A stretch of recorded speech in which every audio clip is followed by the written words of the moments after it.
light of the latest geopolitical events taking place in the world and what may happen in the very near future, in connection with the rise to power in the United States of Donald Trump, I have decided to bring to the attention of all interested parties the secret information that I have from the direct participants and executors of this top-secret operation of the KGB of the USSR to recruit and subsequently cooperate with US citizen Donald John Trump.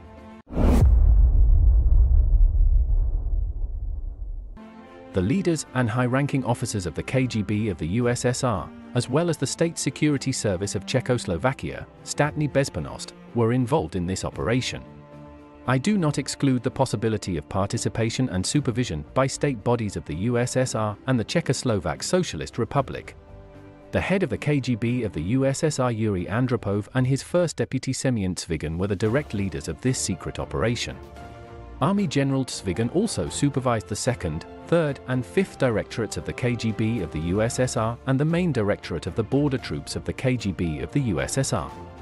The leadership and staff of the 2nd Directorate of Counterintelligence of the KGB of the USSR directly carried out contact recruitment of Donald John Trump during his first trip to the USSR in 1987.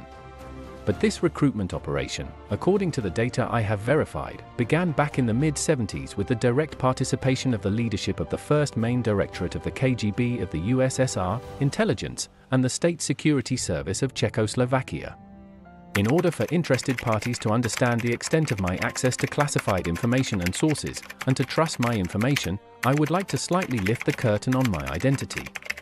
I am a former Lieutenant Colonel of the 5th Directorate of the GRU of the USSR, the Directorate of Operational Intelligence.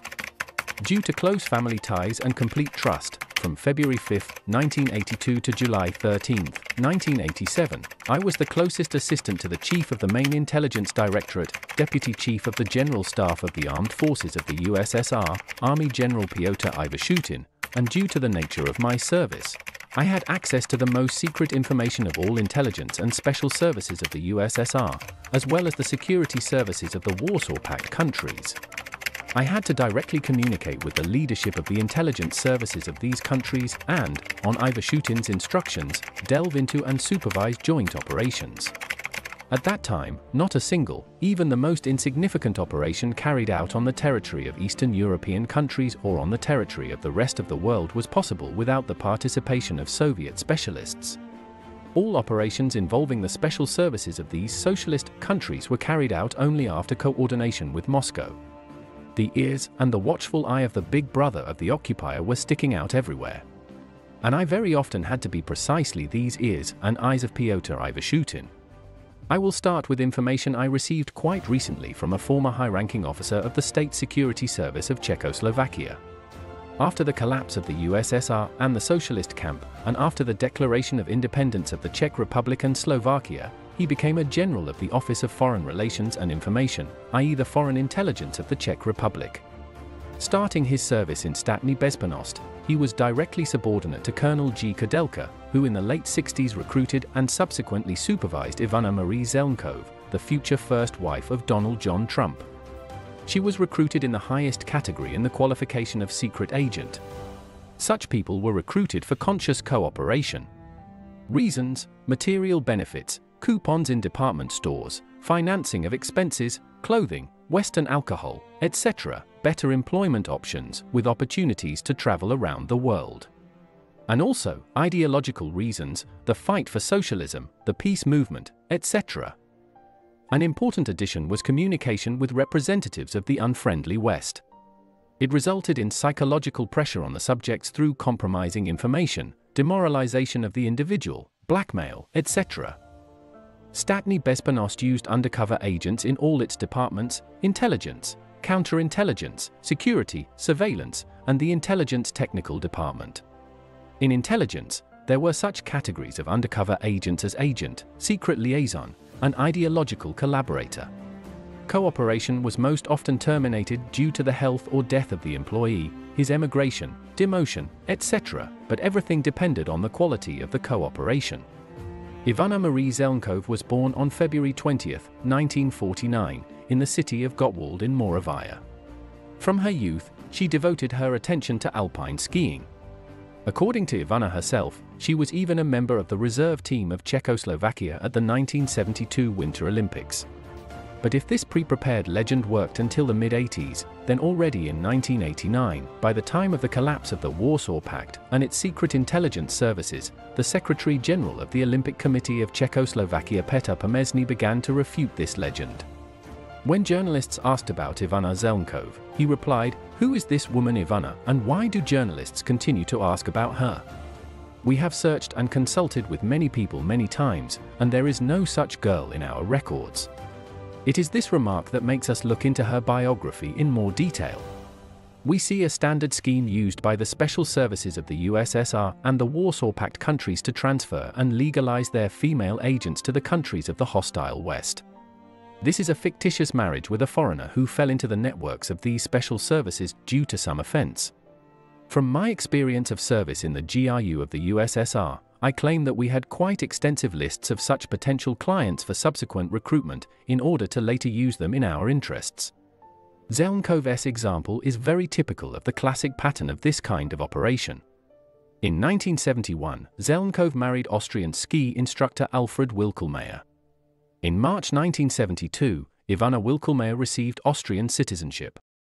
The fact that this was a fictitious marriage is evidenced by the fact that from the moment of the wedding and while living with Alfred, Ivana Wilkelmeyer had a romantic relationship with the Czechoslovak lyricist and playwright Jiří Tidal, who was also an employee of the State Security Service of Czechoslovakia. He helped Ivana quickly adapt to her new role. Tidal died in a car accident in 1973, and most likely not by accident. At least, according to my Czech informant, the police closed this case very quickly. After Stiedel's death in 1973, Ivana and her fictitious husband left for the United States, where they got divorced in Los Angeles. After the divorce, Ivana moved to Canada, where she lived with another employee of the Czechoslovak State Security Service, George Yuri Sirovatka, who was acting undercover. According to the legend, he was the owner of a ski boutique in Montreal. Ivana had known this employee since his studies and service in Czechoslovakia since 1967. While living in Canada, Ivana worked as a ski instructor and worked part-time as a model in a department store and a designer clothing store. She was also involved in the advertising campaign for the 1976 Summer Olympics. There was a strong hand behind her, skillfully leading her to the main goal of her entire life and service. With a beautiful biography and an impressive portfolio. In 1976, Ivana was introduced to Donald John Trump by the KGB residency in the USA. She immediately broke up with Yuri Sirovatka and threw herself into Trump's arms. That was when the operation to recruit and use Donald Trump in the KGB operations began. And it was Ivana Zelnkov who prepared Trump and brought him to Moscow in 1987 to ensure personal contact between her husband and the then chairman of the KGB. According to my information, this meeting took place in one of the KGB buildings in Kaiselny Lane. Ivana Zelnkov, in addition to her native Czech, was fluent in several languages, Russian, German and French. She herself did not indicate English among these languages, although she lived in the USA with Trump from 1976 to 1992. In her marriage with Donald Trump, she had 3 children, Donald Trump Jr., Ivanka Trump and Eric Trump. How did she communicate with her husband and children without knowing English? The fact that she did not indicate fluency in English could be a kind of psychological defense. And this is one of the skills that are taught in the secret services. The moment when Donald Trump's family relationship with Ivana Trump Zelnkov began to break up miraculously coincided with the time of the destruction of the socialist system, the Warsaw Pact and the secret services of the former socialist bloc countries in 1989. By the way, their official divorce took place in the same month, March 1992, when the KGB of the USSR and the GRU of the USSR ceased to exist. This was a clear attempt by Donald Trump to get rid of the documentary connection with the agent of the State Security Service of Czechoslovakia and the trail of its Moscow leadership. But the KGB of the USSR turned out to have 2 long tentacles. In conclusion of the research into Ivana Zelnkov's personality, I would like to inform you that in 2022, by decree of the President of the Czech Republic, she was posthumously awarded the Gold Medal for merit on the recommendation of the leadership of the Czech Security Service. This award is given by the President of the Czech Republic to citizens for merits in public service or local government, for achievements in the field of economics, science, technology, culture, art, sports, education, defense, and national security of the state. But how the recruitment operation itself took place and what could have been discussed at the meeting between the chairman of the KGB of the USSR, Comrade Chebrikov, and Mr. Trump, I will tell you in my next message. Before approving the scheme for recruiting Donald Trump, experts compiled his psychological profile. This is the rule: the psychological features of the subject are identified, and a determination is made, are there prerequisites and grounds for his recruitment. But let's first delve into the history of the creation and construction of the Bolshevik punitive intelligence and counterintelligence system itself. I often come across various scientific works by Western researchers who call themselves specialists in the history of the USSR and experts in the work of the Soviet Special Services, starting from the moment of the October Revolution and until the collapse of the USSR in 1991. But all these specialists are historians or journalists at best by their education, that is, people far from the special services, from their ideology and the way of thinking of the employees of the Soviet, and now Russian special services. This mentality is formed during study in special institutions and subsequent service, and does not coincide with the generally accepted principles of morality in the West. A normal and mentally healthy person simply will not understand this. Having lived in Europe for over 10 years and periodically communicating with employees of European special services, I came to the conclusion that foreign citizens do not understand and are initially incapable of perceiving the ideological basis embedded in the consciousness of employees of the Soviet special services.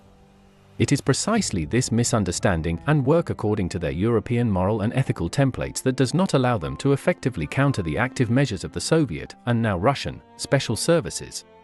I didn't just go through all the stages of training in the field of counterintelligence and intelligence of the USSR. I graduated from the higher school of the KGB and served for almost 2 years in the first main directorate, PGU KGB USSR, then for more than 10 years was close to the leadership of the GRU USSR, directly participating in the creation and construction of ideological principles and templates of the work of the system itself. Unlike most of my colleagues, who did not have high-ranking fathers with big shoulder straps, I was inside this think tank from childhood and witnessed the discussion of service problems and situations by grown-up uncles in shoulder straps in an informal setting during family get-togethers at the dacha. I saw tipsy marshals and generals, heard them and learned the nature of the system itself from the drunken revelations of military leaders. Such feasts were frequent and took place at generals' dachas in the near Moscow region. Of course, by the time I entered and began studying at the KGB higher school, I was several heads above all my classmates and future colleagues in understanding how the system works. Later, already a major in the USSR GRU, for future career growth, I externally graduated from the Military Diplomatic Academy, at the insistence of the head of the GRU, Pyotr Ivashutin. And since then, I have had quite extensive connections. After all, some of my classmates from the day before yesterday now work in the central office of the FSB of Russia and in the main directorate of the General Staff of the Ministry of Defense. 2 days ago, from one of my former classmates, a general in the central office of the FSB, I received more detailed and precise information about the operation to recruit the future US President Donald John Trump by the KGB of the USSR. According to information from my former classmate, who, due to the nature of his service, has access to the most secret archives of the FSB, SVR, and old KGB documents, active measures with Donald Trump began in 1978. On October 17, 1978, the first deputy chief of the first main directorate of the KGB of the USSR, Lieutenant General Boris Ivanov, reported at a meeting of the heads of the first main directorate and, in particular, the chief of the first main directorate of the KGB of the USSR, Vladimir Kryachkov, on the completion of the first preliminary stage of recruiting Donald Trump, and proposed moving on to real cooperation and using him in active measures in the United States and other Western countries. Ivanov Boris Semenovich supervised Directorate K, Counterintelligence, and departments for the Western Hemisphere. In 1955 to 1959, he headed the legal KGB residency in New York. In 1960 to 1962, he was the head of the first department of the first main directorate of the KGB.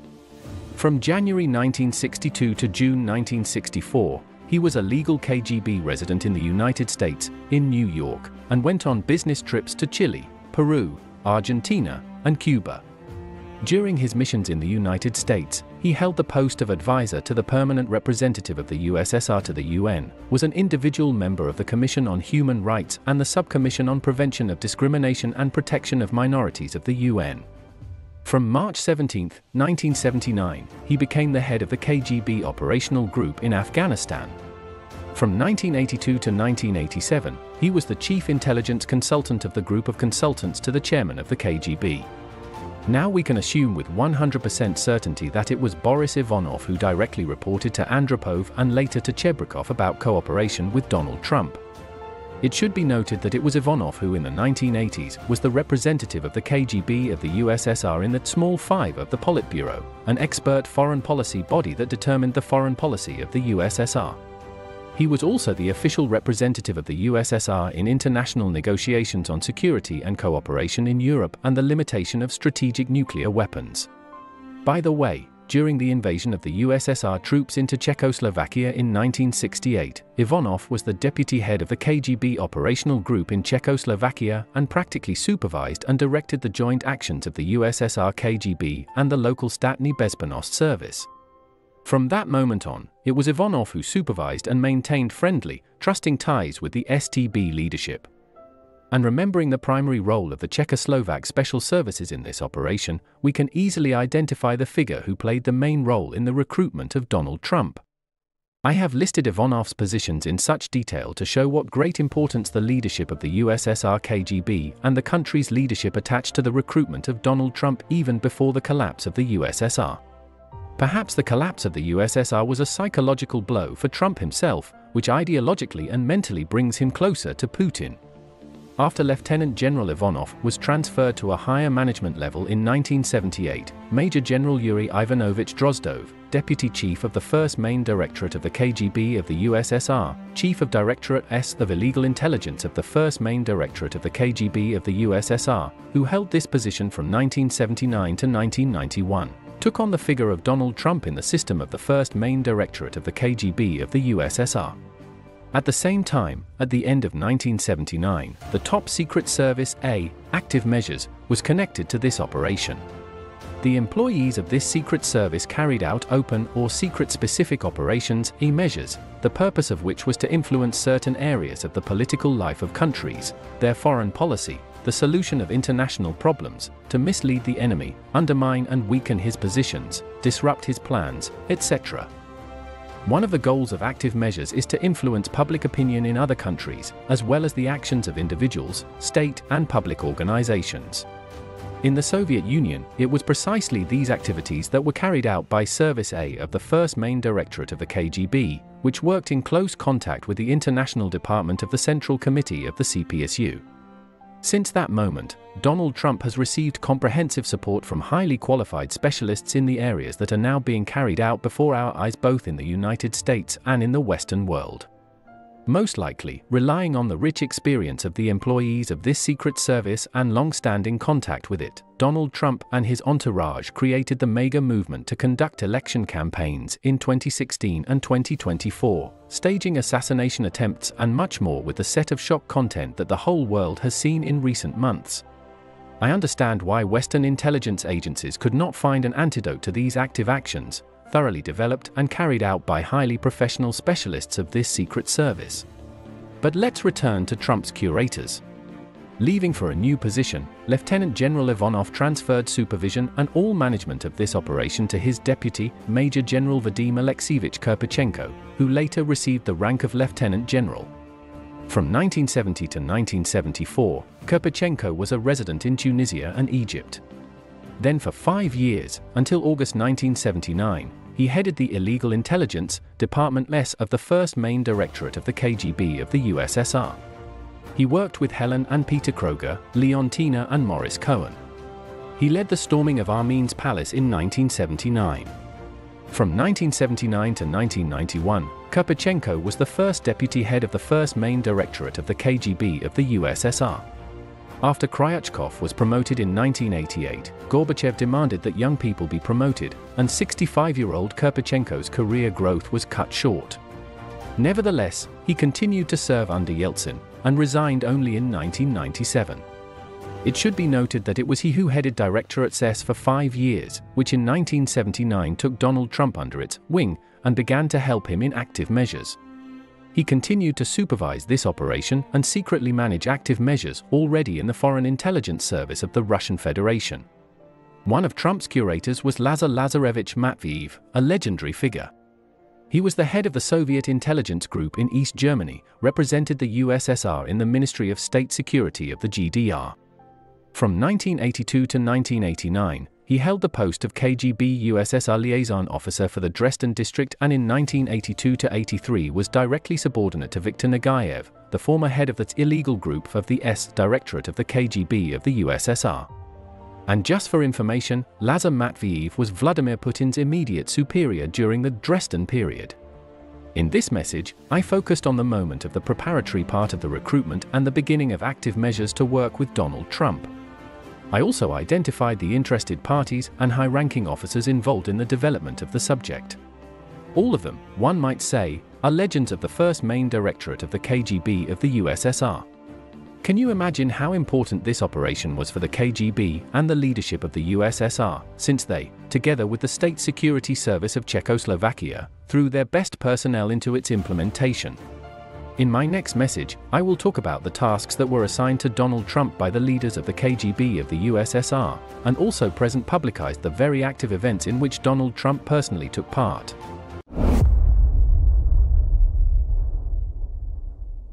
For me, as a specialist in Soviet intelligence and counterintelligence, accustomed to working according to systemic templates, it is clear why he was chosen. Trump initially perfectly matched all our criteria. From early childhood, he showed signs of criminal consciousness. With a complete lack of generally accepted moral principles and spiritual values, Trump was absolutely unprincipled and full of contempt for the sense of civic duty. It was precisely such specimens that were systematically sought out and subsequently recruited by the KGB, GRU, and the security services of the Warsaw Pact countries. To the question, what could interest young Donald Trump? I will try to answer briefly. The Bolshevik regime declared its main strategic goal to be the triumph of Red Terror throughout the world, which would be the key to the victory of the World Revolution. This was the main idea of the criminal Bolshevik convicts who created a barbaric ideology under the guise of beautiful populist slogans.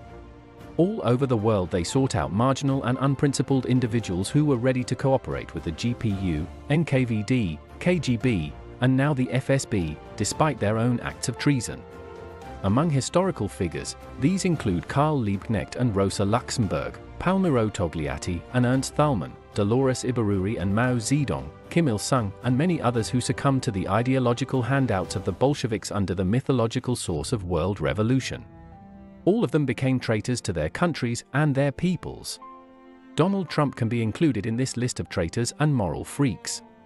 In the fight to promote their ideology, the USSR special services used any dirty methods, political terror and murder, prostitution, drug production and distribution, human trafficking. The creation and support of terrorist organizations like the Palestine Liberation Front, the IRA in Ireland, ETA, and the Red Brigades in Spain are all bloody creations of the USSR. Having created a terrorist state under the leadership of yesterday's convicts, the Bolsheviks merged with the criminal underworld, establishing the Red Comintern and, having created a state system, after which they began to pursue a policy based on the creation and support of terrorist movements throughout the world. This support required colossal financial resources, and this budget was formed from the sale of weapons, the production and sale of drugs, human trafficking, prostitution, and the gambling business. With the rise to power of the pro-Soviet Castro regime in Cuba, the USSR began to actively interfere in the affairs of Latin American countries. Career officers of the KGB and GRU began to supervise and, together with the security services of Cuba, established direct contacts with the drug cartels of Mexico, Colombia, and a number of other countries. The goal was to, if not destroy, then undermine stability within the United States through the delivery and distribution of drugs. During my service in the GRU, I often came across reports on operations and active measures carried out jointly with Cuban comrades. In the structure of the GRU, this area was handled by the 3rd Directorate, focused on the countries of the Western Hemisphere, Great Britain and its dominions. During my service, This directorate was headed in turn by Petriashev Kelsey Fedorovic and Sokolkin Ivan Pavlovich. It was these high-ranking officers who organized and supervised the implementation of joint operations with Cuban special services on the territory of the United States and Latin American countries. They supervised work with drug cartels that produced drugs and distributed them, primarily in the United States. On the Cuban side, Manuel Pineo Losada, a Cuban state security officer, politician and statesman, founder of the Castro government special services, personally participated in such operations. He was an active participant in the Cuban Revolution and a member of the Central Committee of the Communist Party of Cuba, and headed the American Department of the Central Committee of the CPC. He organized political repressions and secret special operations. But Pineo's main area of activity was foreign intelligence, exporting the revolution and Cuban expansion in Latin America. The apparatus created under his leadership was considered one of the most successful security and intelligence agencies in the world, and was compared to the East German Stasi service. Pineo's main operational partner was Marcus Wolf. I note that the CIA considered Pineo to be the Cuban equivalent of Wolf. Pineo oversaw secret operations and support for pro-communist forces in Argentina, Venezuela, Peru, Colombia, and Bolivia. It was from these Latin American countries that cocaine flowed in an inexhaustible stream with the direct participation of Manuel Pineo. In 1974, Pineo became the head of the American Department of the Central Committee of the CPC. In this capacity, he continued to oversee Cuban operations in Latin America, organized support for leftist, Marxist and pro-communist movements, Grenadian, Nicaraguan, Salvadoran, Guatemalan.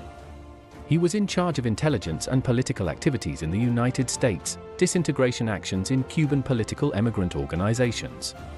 Among Pineo's contacts were such major figures as Peruvian President Velasco Alvarado, Panamanian leader Omar Torrijos, and the rise to power of the governments of Maurice Bishop and especially Daniel Ortega were considered brilliant achievements of Pineo.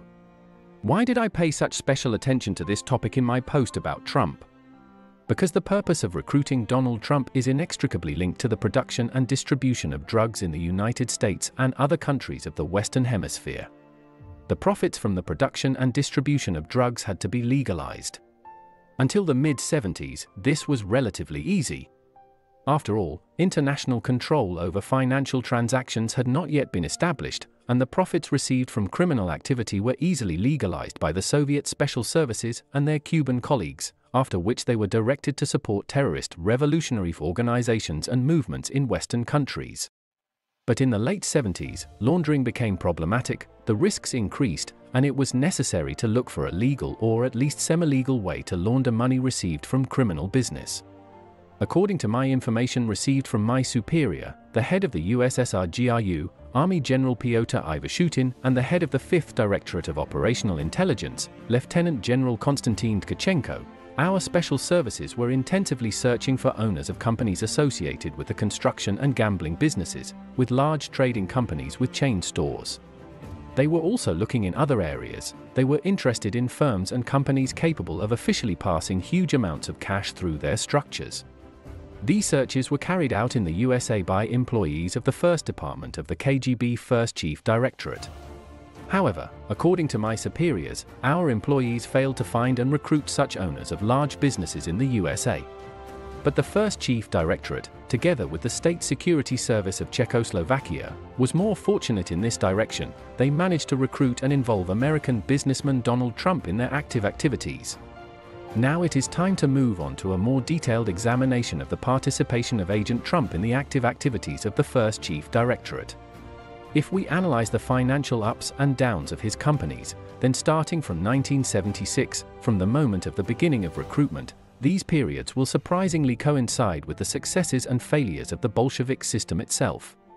Until 1987, that is, until the moment of Trump's arrival in Moscow and personal meeting with the chairman of the KGB of the USSR Viktor Chebrikov, the financial income of Donald Trump's companies fit within the limits of the financial sums received from shadow participation in the legalization of income of the KGB of the USSR and Cuban special services, which were permitted at that time. In January 1987, Donald Trump received an official invitation to visit the USSR. This was Trump's first trip to Moscow. Earlier, in late 1986, at a dinner party hosted by Leonard Lauder, who ran his mother Estée Lauder's cosmetics empire, Donald Trump met with Yuri Dubinin, then the USSR's ambassador to the UN. According to reliable sources, it was Donald Trump's wife, on the recommendation of her bosses in Prague and their handlers in Moscow, who persuaded Donald Trump to attend the event. Yuri Dubinin, like the vast majority of Soviet diplomats, was a Soviet intelligence officer working under diplomatic cover. From May 1986 to May 1990, he was the USSR's ambassador to the United States.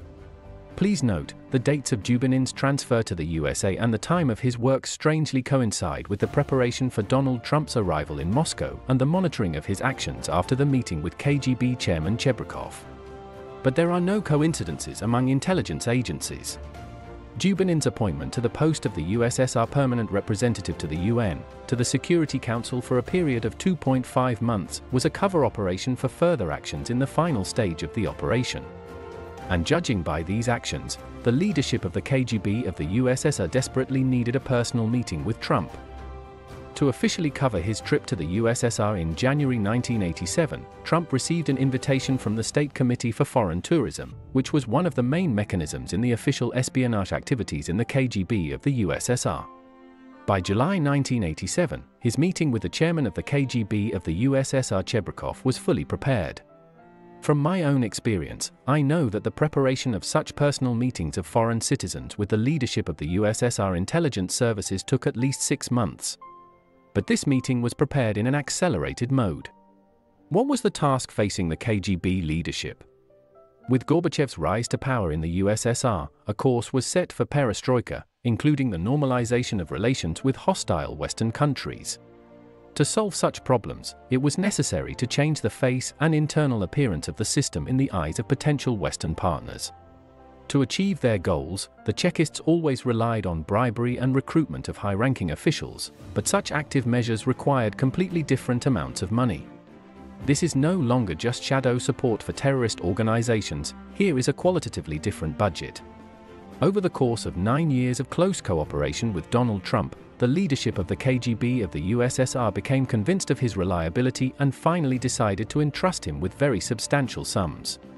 This explains the fact that in the period from 1987 to the end of 1990, the financial affairs of Donald Trump's companies sharply went uphill.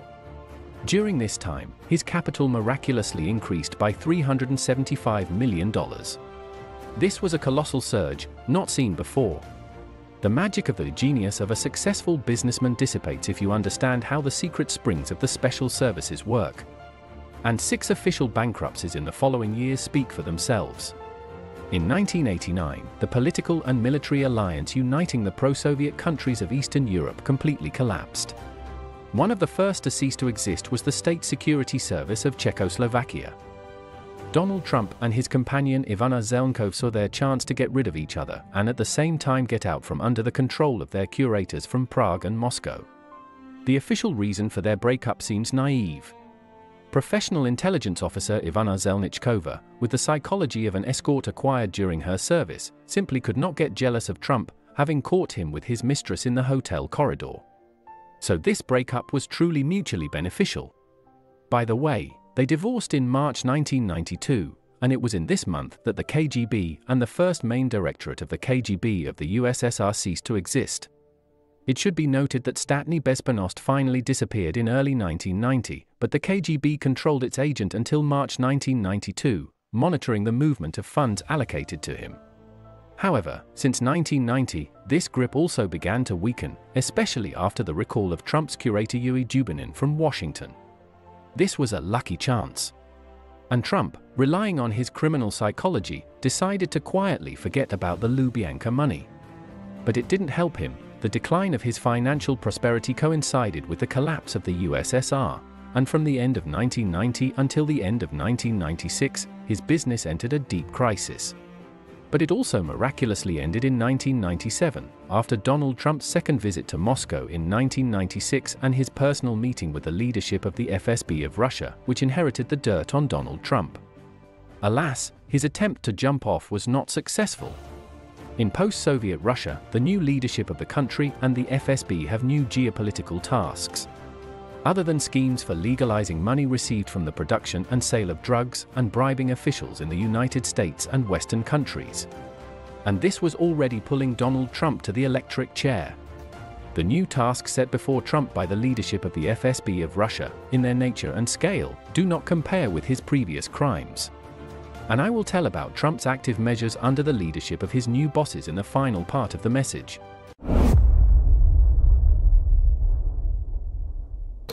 It is time to talk about President Donald Trump and his consequences in the active measures carried out by the FSB of modern Russia.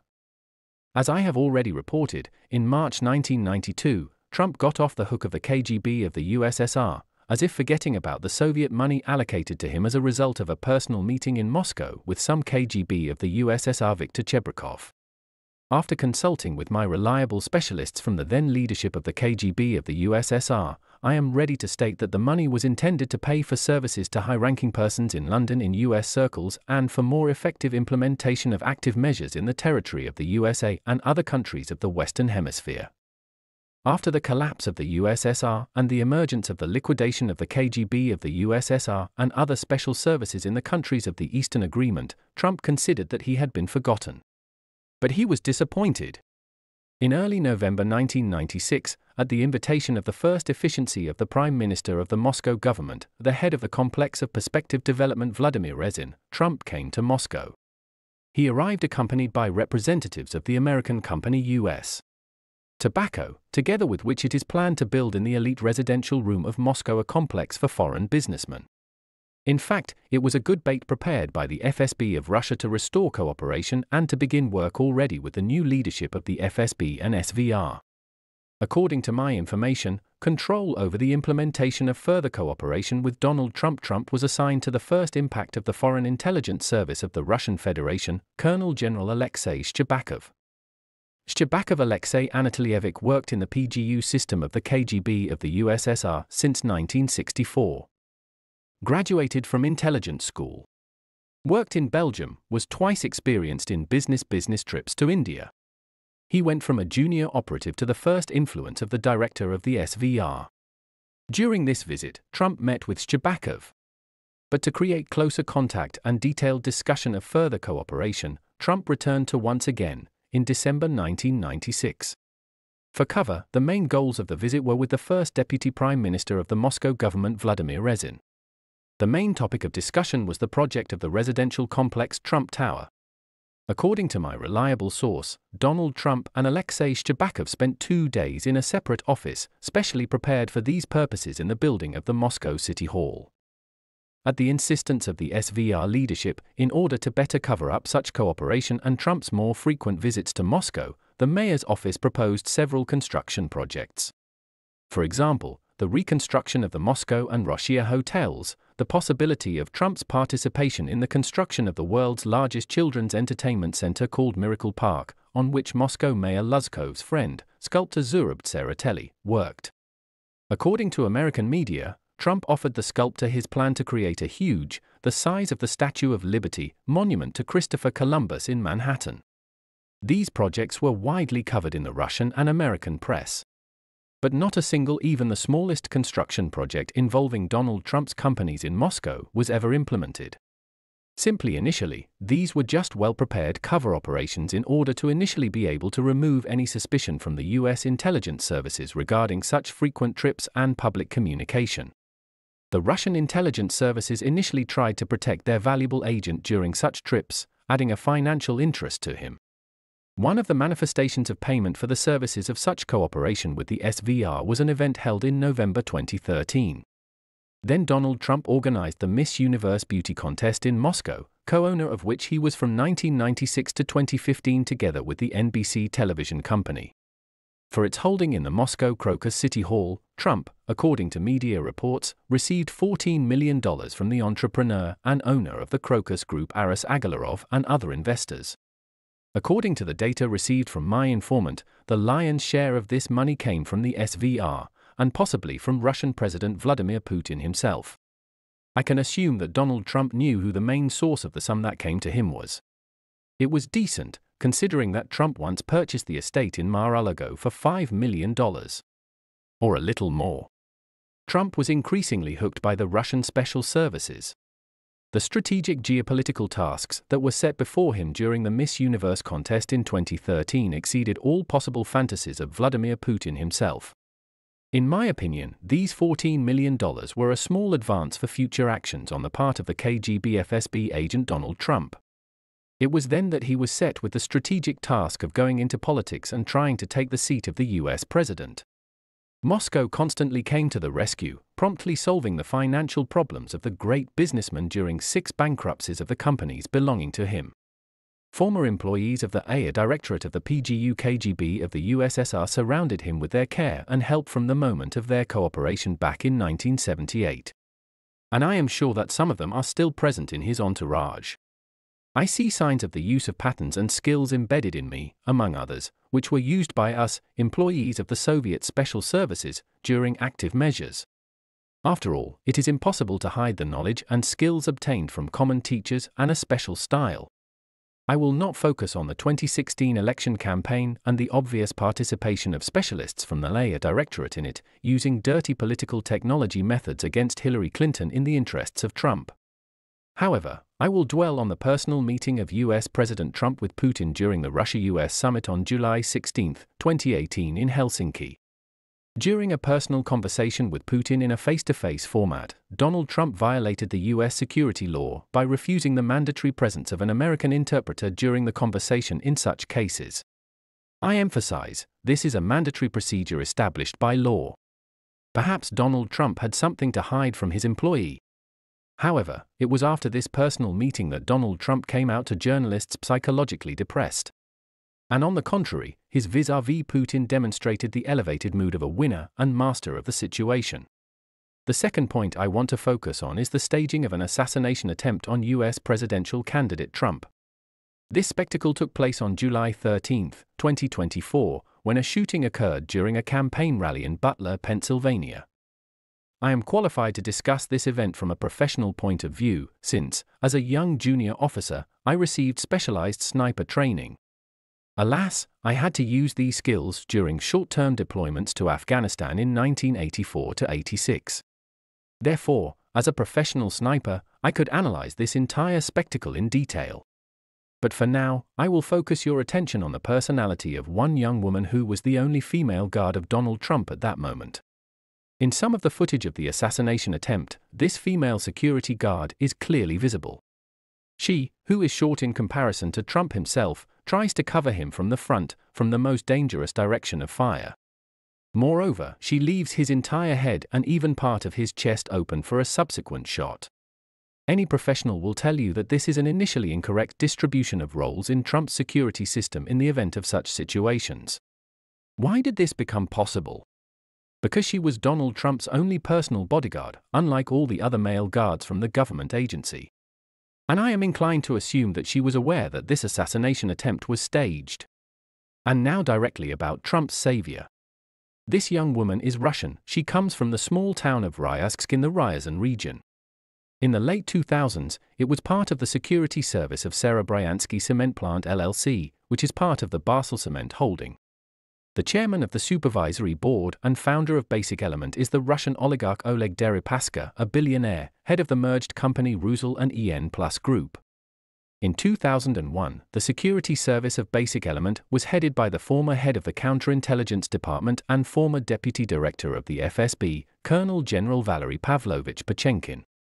Pochenkin himself was born in Donetsk, studied at the higher KGB courses under the USSR Council of Ministers in Minsk, worked first in the KGB Directorate of the Voroshilovgrad region, and then in Kamchatka. He supervised the work of the department for exposing foreign agents. In Voroshilovgrad, Pochenkin had a daughter, Tatyana, who later wanted to get into show business, and her loving father organized this for her. Her career was on the rise, but in 1995 she tragically died in a car accident. Russians know her as Tatyana Snezhina, the author of the song Call Me With You, performed by the star of the Russian stage Alla Pugacheva. This is how intricately intertwined the events in Russia are, where the KGB leaves traces almost everywhere. But let's return to the personality of Valery Pochenkin. In 1981, he was appointed head of the 2nd KGB Directorate, Counterintelligence. From 1991, he headed the Ministry of Security Directorate for the Novosibirsk region. In 1995, he returned to Moscow to the post of head of the FSB Counterintelligence Operations Directorate. In September 1997, he was appointed Deputy Director of the FSB and head of the Counterintelligence Department. On November 22, 1997, he was included in the Interdepartmental Commission for the Protection of State Secrets. They had been closely acquainted with Oleg Deripaska since the 1990s, when Pochenkin headed the Ministry of Security Directorate for the Novosibirsk region and protected the criminal business of Deripaska and his accomplices in the Siberian region. This was a time of criminal wars for the redistribution of property in Siberia, of which Pochenkin was the shadow owner. On July 25, 1998, Yeltsin appointed Vladimir Putin as the director of the FSB, and Pochenkin became one of his most trusted persons in the FSB system. According to my information, he carried out the most important and even bloody orders of his boss. After Putin became president of Russia, their personal relationship only grew stronger. It was Pochenkin who introduced Putin to Deripaska, who eventually became Putin's personal wallet and the main custodian of most of Putin's assets. Pochenkin, on the other hand, remained in the role of the overseer, responsible for the security system of these assets. He was appointed Deputy General Director of Basic Element for Asset Protection in 2009, and in June 2018 he became General Director of the holding company Basic Element. But let's get back to the female security guard from Donald Trump's inner circle. According to the information I have, this woman worked in the security service of the Serebryansky cement plant construction in the city of Mikhailov, which, by the way, is located 99 kilometers from Ryazsk, her hometown. She was a master of several types of martial arts, and Pochenkin himself immediately took a liking to her. He began to entrust her with the execution of important tasks, including the murder of people. Pochenkin had influence and dirt on her, blackmailed her, and threatened to deal with her family. This influence has remained to this day. On the recommendation and protection of Pochenkin, the woman from the city of Ryazsk underwent training and special training at the Ryazan Guards Higher Airborne Command School, improving her previous skills and acquiring new ones, including special training in parachute jumping and proficiency in all types of bladed and firearms. In 2015-16, Pochenkin introduced her to Oleg Deripaska's personal security. She became the oligarch's personal bodyguard, with the same function of carrying out personal and most important assignments. Deripaska took her to the United States. And it was after the meeting between Donald Trump and Putin on July 16, 2018, in Helsinki that this lady strangely found herself in the personal security of the US president. I believe that this transfer was planned in advance and agreed upon by Pochenkin with Putin himself. Oleg Deripaska was just a transmission link in this castling. Thus, Putin and Pochenkin received the most devoted eyes and ears, in close proximity to President Donald Trump. Since then, this lady has been following Trump like a faithful shadow. She was also in Mar-a-Lago, and one can only guess what top-secret documents taken out of the White House she had unhindered access to. I have no doubt that she had enough time to copy and pass on to her master Pochenkin everything that interested the main character, Putin. I am sure that this theft of documents was a pre-planned and well-executed operation of the Kremlin special services. And the very participation of this strange female security guard in the active event with shooting at Trump's ears gives reason to believe that we are dealing with an unprecedented interference of a hostile state in the presidential elections in the USA. I will note that it was this story with the assassination attempt that affected Trump's rating. Consequently, and the outcome of the vote. It is difficult to believe precisely because this story is unprecedented, but it only seems incredible. The current active measures carried out by Donald Trump, Elon Musk and their other associates to destroy the US security community and army, to destroy NATO and break relations with European countries, correspond to the plans of Putin, who wants to weaken the political and military alliance in European countries, and ultimately destroy both NATO and the European Union. Putin dreams of restoring the geopolitical influence of the USSR and raves about conquering all of Europe, something Joseph Stalin dreamed of but never achieved. Unfortunately, these goals can be achieved with the help of those active measures, the templates of which I have described. Deep down, I hope to reach the consciousness of European politicians and the heads of European intelligence services who are capable of preventing this madness. We still have some time. but it is catastrophically short. End of communication.